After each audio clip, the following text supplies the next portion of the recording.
Parents अक्सर question पूछते हैं कि हमारे बच्चे जो है ना वो देर नॉट ग्रेटफुल, वो हम इतना उनका लाड प्यार उठाते हैं, हम इतना उनका ख्याल रखते हैं, देर नॉट ग्रेटफुल। पहली बात तो याद रखें कि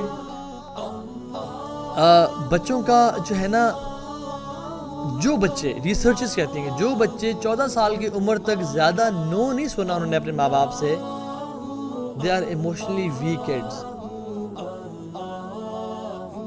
हम तो कहते हैं मैंने ऐसे बच्चे तरबियत किए, मैंने आज तक इनको ना किया ही नहीं है, इनकी तमाम ज़रूरियात को जनाब पूरा किए, मैं तो कमाल का बाप हूँ जी, मिली तालियां बजाए जी, शाबाश, थोड़ा सा तालियां हो जाए कि मैंने इनको कभी ना ही नहीं किया, जो इन्होंने ख्वाहिश की मैंने पूरी की। आपने बड़ा एहसान किया इस उम्मत पे और मुल्क कौम पे।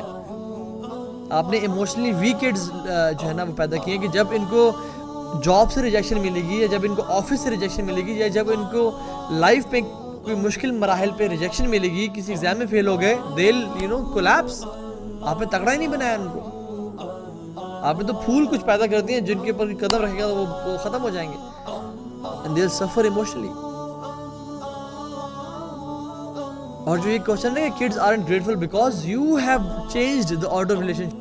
बच्चों की नीड्स जरूर पूरी करें लेकिन लाड ना दें उन्हें, रिस्पेक्ट जरूर दें लेकिन लाड ना दें, प्यार जरूर दें उनको लेकिन उनको लाड ना दें, ठीक है।